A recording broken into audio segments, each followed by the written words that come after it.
জঙ্গিদের সাহায্য ও প্রশিক্ষণ দেওয়ার কথা স্বীকার করলো খোদ পাকিস্তান। পাক প্রতিরক্ষা মন্ত্রী একথা খোদ নিজের মুখে স্বীকার করেছেন, যদিও তিনি আমেরিকা এবং ইউরোপের ঘাড়ে দোষ চাপিয়েছেন। পাকিস্তান যে সন্ত্রাসবাদকে লালন পালন করে তা কয়েক যুগ ধরেই বলে আসছে ভারত, বিভিন্ন প্ল্যাটফর্মে সেটা বলে এসেছে, জোর গলায় বলে এসেছে ভারত। এবার সে কথা স্বীকার করে নিল পাকিস্তান। আগে আপনাদের শোনাই পাক প্রতিরক্ষা মন্ত্রী খোয়াজা আসিফ তিনি কি বলেছেন, শুনুন। You do admit, sir, that Pakistan has had a long history of backing and supporting and training and funding these terrorist organizations. Well, we have been doing this dirty work for the United States for about 3 decades, and West, including Britain. So that's your argument that even though that was a mistake, and we suffered for that. And that is why you are saying this to me. If we had not joined the war against Soviet Union and later on the war after 9/11, this Pakistan's track record, was not, unimpeachable track record. শুনলেন তো, তিনি বলছেন যে এই কাজটা আমরা করে আসছি, যদিও আমেরিকা এবং ইউকের নামও তিনি নিয়েছেন, ওয়েস্টার্ন বিভিন্ন দেশের কথাও তিনি উল্লেখ করতে চেয়েছেন। তিনি বলছেন আমরা যদি সোভিয়েত ইউনিয়নের বিরুদ্ধে পরবর্তীতে 9/11 হামলার পরে যুদ্ধে যোগ না দিতাম তাহলে পাকিস্তানের একটি ভালো ট্র্যাক রেকর্ড থাকতো। সম্প্রতি স্কাই নিউজের এক সাংবাদিক সন্ত্রাসবাদী সংগঠনগুলিকে সমর্থন করার পাকিস্তানের দীর্ঘ ইতিহাস সম্পর্কে দেশটির প্রতিরক্ষা মন্ত্রীকে জিজ্ঞাসা করেন। জবাবে খোয়াজা আসিফ বলেন, আমরা 3 দশক ধরে আমেরিকা এবং পশ্চিমের দেশগুলোর জন্য, যার মধ্যে ব্রিটেনও রয়েছে, এই নোংরা কাজটি করে আসছি। তবে তিনি জানান যে এটি একটি ভুল ছিল এবং পাকিস্তানকে এর জন্য ফল ভোগ করতে হয়েছে। তিনি বলেন আমরা যদি সোভিয়েত ইউনিয়নের বিরুদ্ধে ও পরবর্তীতে 9/11 হামলার পরে যুদ্ধে যোগ না দিতাম তাহলে পাকিস্তানের একটি ভালো ট্র্যাক রেকর্ড থাকতো। খোয়াজা আসিফ কি বলেছেন শোনাবো।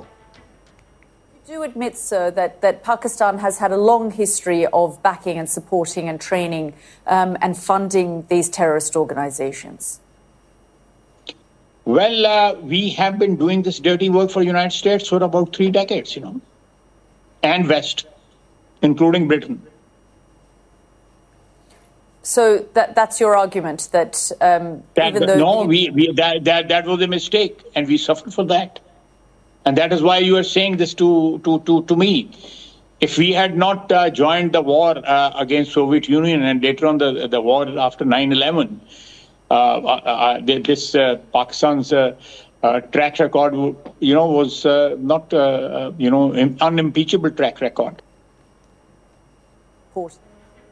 এখানেই তো সব পরিষ্কার, সব জলের মতন পরিষ্কার হয়ে গেল। পাকিস্তান যে জঙ্গি দেশ এবং তারা যে জঙ্গিদের মদদ দেয়, এখানেই তো এটা স্পষ্ট। সোভিয়েত ইউনিয়নের বিরুদ্ধে ঠান্ডা যুদ্ধের সময় আমেরিকাকে সমর্থন করেছিল পাকিস্তান। 2001 সালের 11ই সেপ্টেম্বর নিউ ইয়র্কে আল কায়েদার সন্ত্রাসী হামলার পর আফগানিস্তানে তাদের আক্রমণকেও সমর্থন করেছিল পাকিস্তান। আসিফ এমনকি এটাও দাবি করেন যে আফগানিস্তানে সোভিয়েত ইউনিয়নের বিরুদ্ধে লড়াই করার জন্য সন্ত্রাসবাদীর প্রক্সি হিসেবে ব্যবহার করেছিল আমেরিকা। জম্মু কাশ্মীরের পহেলগামের ভাইসাডান ভ্যালির ঘটনায় শোকস্তব্ধ গোটা দেশ। এই পরিস্থিতিতে পাকিস্তানের প্রতিরক্ষা মন্ত্রী নিজে স্বীকার করছেন যে তারা এই নোংরা কাজটা দীর্ঘদিন ধরে করে আসছে, আমেরিকার নাম দিয়ে নিয়েছে। তিনি বলছেন যে এটা আমেরিকার জন্য আমরা করে আসছি এবং তিনি বলছেন যে ওয়েস্টার্ন যে কান্ট্রিগুলো তার মধ্যে ব্রিটেনও রয়েছে তাদের জন্য আমরা এই কাজটা করে আসছি। এই ভিডিওটি অনেক বেশি করে ছড়িয়ে যাওয়া উচিত এবং জায়গায় জায়গায় পৌঁছে যাওয়া উচিত। আরও একবার আপনাদের শোনাবো খোয়াজা আসিফ তিনি কি বলছেন সাংবাদিকের প্রশ্নের উত্তরে। You do admit, sir, that Pakistan has had a long history of backing and supporting and training and funding these terrorist organizations. Well, we have been doing this dirty work for the United States for about 3 decades, and West, including Britain.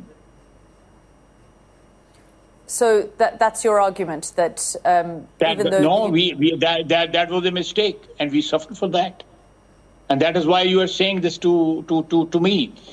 If we had not joined the war against Soviet Union and later on the war after 9/11, this Pakistan's track record, was not, unimpeachable track record. Jammu কাশ্মীরের পহেলগামের ভাইসরন ভ্যালির ঘটনায় শোকস্তব্ধ গোটা দেশ। একেবারে সেনাবাহিনীর পোশাকে ওই এলাকায় গিয়ে পর্যটকদের উপর এলোপাথারি হামলা চালায় সন্ত্রাসীরা। সন্ত্রাসীদের হামলাতে গুরুতর জখম হন পর্যটকরা। তাদের চিকিৎসার জন্য হাসপাতালে নিয়ে যাওয়া হয়, তবে চিকিৎসা চলাকালীন মৃত্যুর কোলে ঢলে পড়েন তারা। এরপরেই সন্ত্রাসীদের যোগ্য জবাব দিতে দিল্লি একেবারে প্রস্তুত। পাকিস্তানকে শিক্ষা দিতে প্ল্যান সাজানো শুরু হয়ে গিয়েছে। অন্যদিকে যুদ্ধের আশঙ্কা করে ভারতের পদক্ষেপের কথা মাথায় রেখে পাল্টা ঘুঁটি সাজাচ্ছে ইসলামাবাদ। কারণ প্রত্যাঘাত যে আসবে সে বিষয়ে কার্যত তারা নিশ্চিত। এরই মাঝে পাক বিদেশমন্ত্রী এবং প্রতিরক্ষা মন্ত্রী সহ সরকারের শীর্ষস্থানীয় নেতারা 24শে এপ্রিল ইসলামাবাদে সাংবাদিক সম্মেলন করেন। সেখান থেকেই ভারতীয়দের উদ্দেশ্যে হুঁশিয়ারি দেন পাক প্রতিরক্ষা মন্ত্রী খ্বাজা আসিফ। তিনি ভারতকে হুমকি দিয়ে বলেন, যদি ভারত পাকিস্তানের মাটিতে কোনো অভিযান চালানোর কথা চিন্তা করে ভারতকে এর পরিণাম ভোগ করতে হবে। যদি পাকিস্তান কোনো নাগরিকের ওপর, কোনো পাকিস্তানি নাগরিকের ওপর কোনো আঁচ আসে তাহলে ভারতের নাগরিকরাও নিরাপদে থাকবেন না। আপনাদের এবারে শোনাবো খ্বাজা আসিফ ভারতকে হুঁশিয়ারি দিয়ে কি বলেছিলেন। इंडिया जो है ना, वो अपनी जो हमारी इंफॉर्मेशन है कि वो इस वक्त जो है एक ऑल आउट वॉर की जगह जो है पाकिस्तान के शहरों में जो है वो दहशतगर्दी की जो है पूरी तैयारी कर रहा है।